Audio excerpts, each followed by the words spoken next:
Yeah, yo, sometimes you gotta go to war for what you believe in. Sometimes you gotta go to war for what it is that you want, what you see that's right. I'm about to go to war, but lyrically. War cry, baby. Yeah. Hey yo, war cry echoes in the background. That's the sound of soldiers getting ripped up and tore down. Lyrically dismantle metaphors and manhandle. Marauder with me.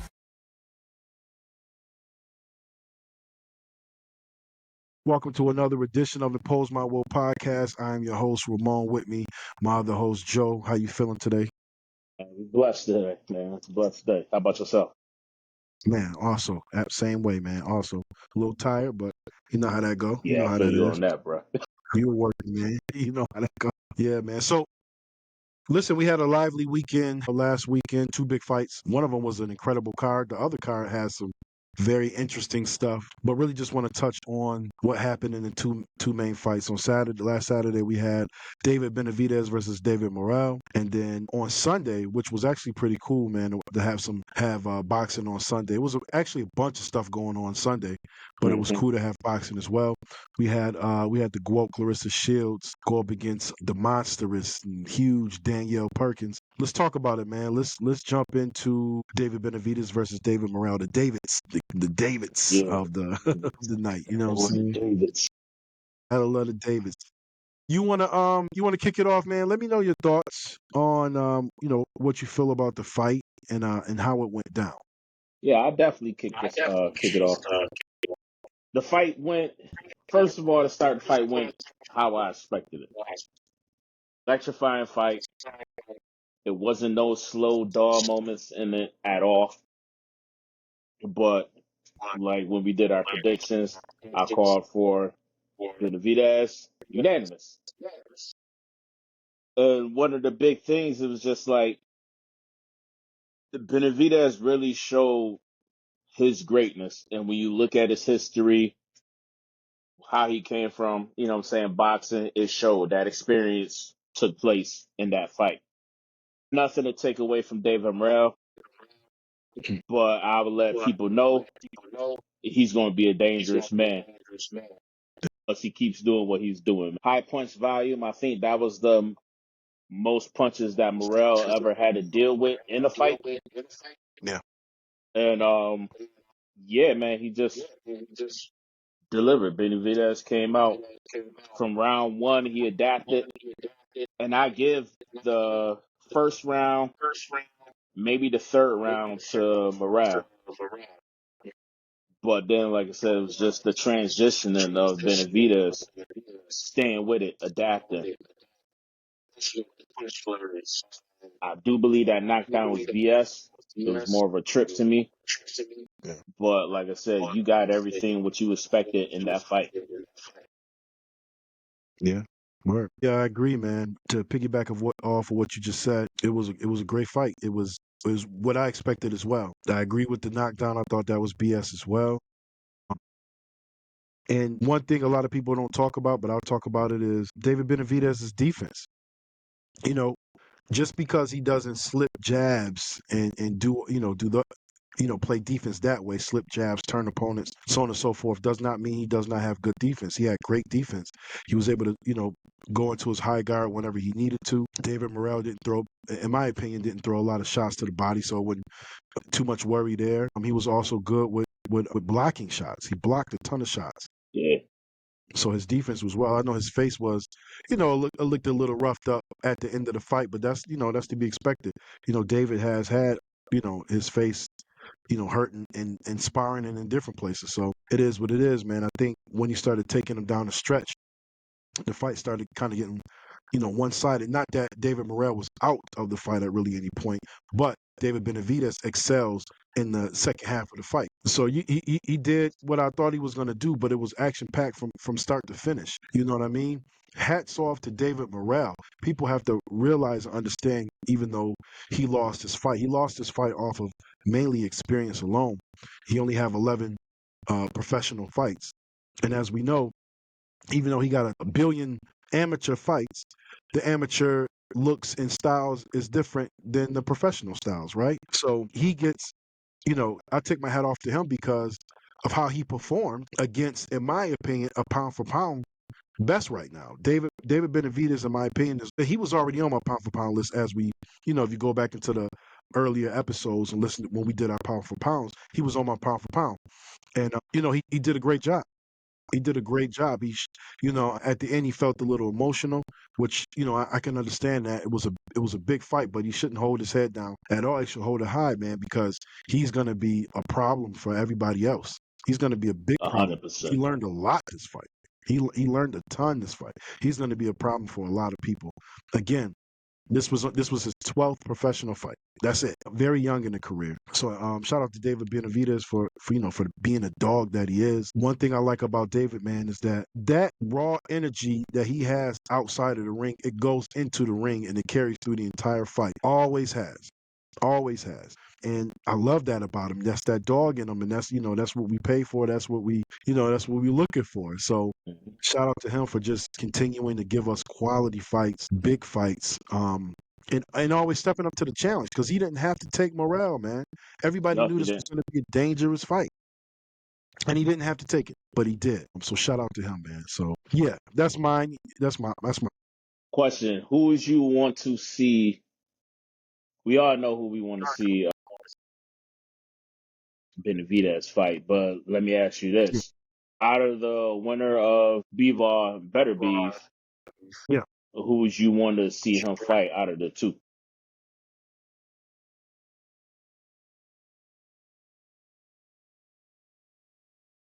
Now with Better Beef, that's going to be more of a banger for sure. That's going to be more action packed based on their styles. Benavidez, especially if he doesn't really make any adjustments to how he fight, he's going to come in guns a blazing, and Better Beef with that power that he has, he's Mhm. going to let him go. So that would be the more entertaining fight, in my opinion. The more technical fight will come from Bivol, which, if I'm being honest with you, I think based on styles, Bivol might be the more dangerous fight for him Right. Plus, they're because familiar. they sparred each other, they've been around each other. Bivol is one of the best strategic minds in the ring to me when it comes to boxing, right?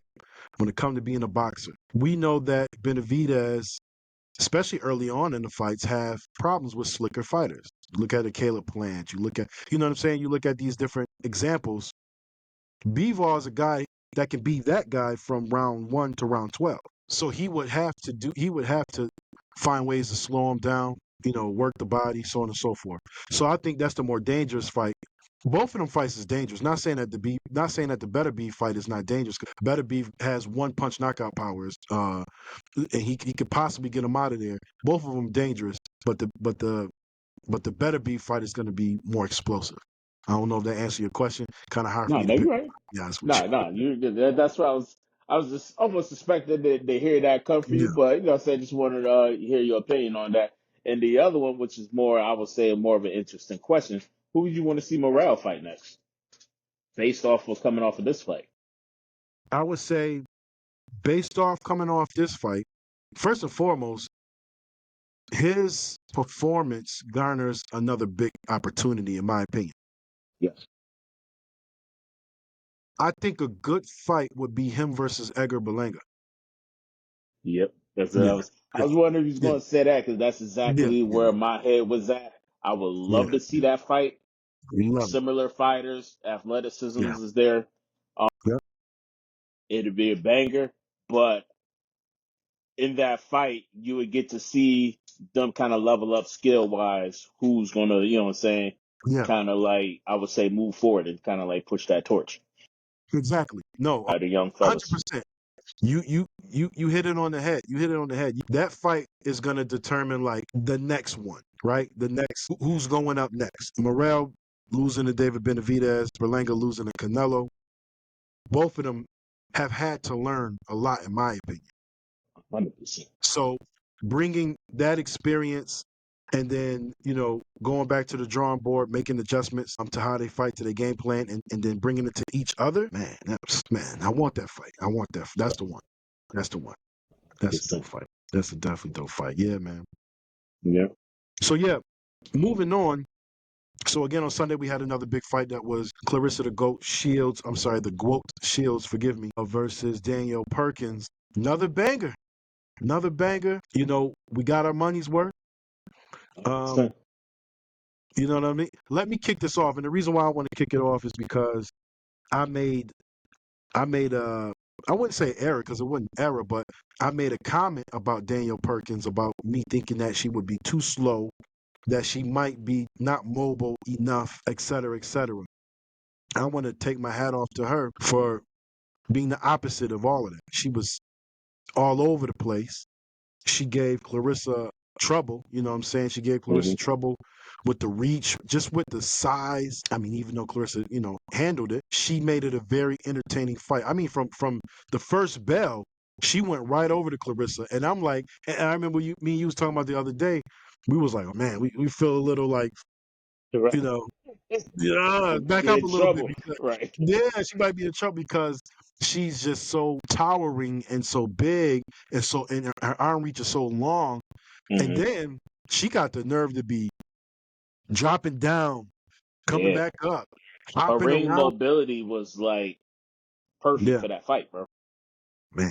Yeah, yeah. It was awesome. She, you know, again, in this particular case, it's not her fault that she only has 5 professional fights.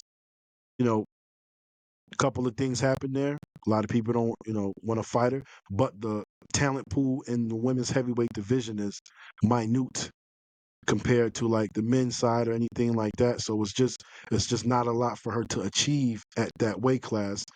And again, unfortunately, because of her size, height, and everything, that's really all she could fight at. You know what I mean? So that's unfortunate to see her career. This may have been the biggest moment of her career, and it's very possible. I don't want to speak this, and I don't know for sure, but it's very possible this could be it for her. Who else out there? She gonna fight the Joe Nessie girl that Clarissa fought? You know what I mean? It's possible, but ain't nothing on the line. There's nothing really to achieve. You know what I'm saying? Um, I want to see women's heavyweight boxing, you know, get bigger, man. They need more talent, but it's always been a struggle, and it's still struggling, unfortunately. As far as Clarissa goes, though, man, knowing what we know now about her having a previous injury prior to the fight almost not happening because of that. We were talking about some of the things technically that she was doing. She didn't pump the jab as much. She did a little bit earlier on. She pumped it. She did Right. like a three punch kind of Triple jab jab. thing. Right, right, right. And then through the I guess you could. It wasn't a cross. It was more like a kind of like an overhand looping hook, which she was doing all night. Which I understand. At that height, you can't really You gotta you throw can't that throw like a overhand. straight proper. Yeah, of course. You can't throw a proper cross or a Got to proper hook. get your head offline and let it go. Yeah, that's exactly how Hmm. she was throwing them too. She was, Exactly. you know, but she was landing them joints, man, and she got a little overzealous a little bit where she was throwing shots and missing, but she slowed back down. She started timing Danielle Perkins, and we all seen that shot at the end of the fight, man, when she fell like a rag doll, man. You know, like so. It's the GOAT, man. She did the thing. What you got, Joe? Yeah, like you said, got to definitely get my hat off first and foremost to Danielle Perkins, man. She came in there, blew my mind, like you said, just being conditioned. That was probably the best conditioning that I've ever seen her in. That girl is tall. Like you said, she just covered the ring well. The mobility was good for that fight. She came in ready. Like she knew she was going against the best of the best, and she came in ready for that, man. And I also got to tip my hat to Clarissa. Obviously, she's in my mind for one of the females the best to ever do it. Nothing to take away from Layla Ali and nobody like that, but yo, what she's doing, not just in the ring fighting, but just to give Danielle Perkins that opportunity to fight somebody as elite as her when nobody is trying to fight her at all. Like, she is really breaking barriers when it comes to not just women boxing, but female sports alone. Yeah. You know what I I, mean? Prior to the fight, I seen a whole bunch of females like, yo, a couple was hitting me up. Where can I see the fight? You know what I'm saying? We seen y'all podcast y'all dropped earlier today.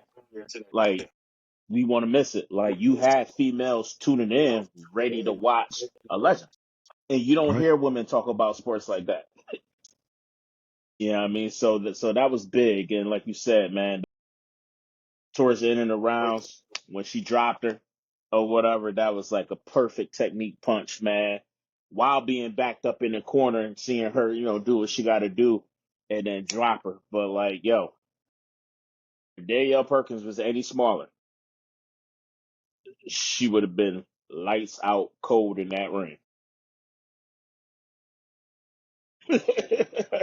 It was hmm ugly. That her that shot, and let me know how you feel.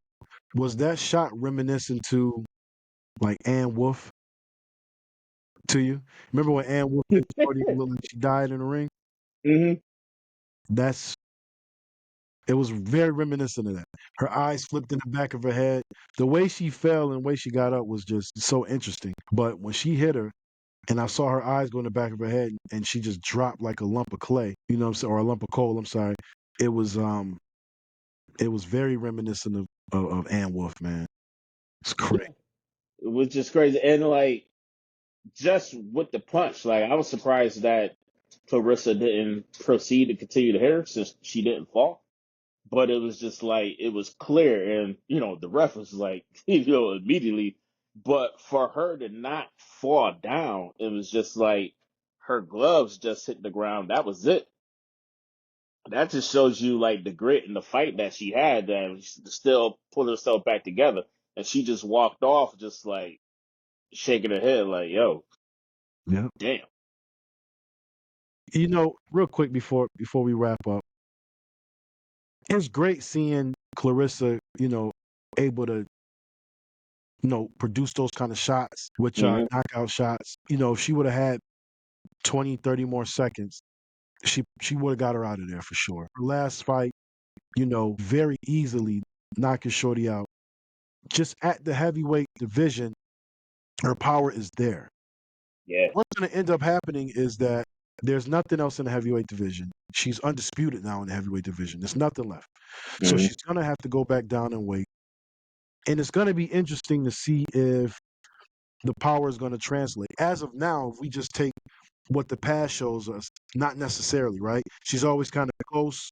She's on the cusp, but having been super, super successful with knockouts. By the way, I'm not a guy who judges people on knockouts. I think that's pretty silly when people be like, "Oh, you couldn't get them out of there." That has nothing to do with the art of boxing, right? But it's the icing on the cake. So her going back down to those lower weight classes, it's going to be interesting to see how her power translates, but also how her body translates. Typically, when you go up and you're starting to get older, going back is super risky, very hard, very risky.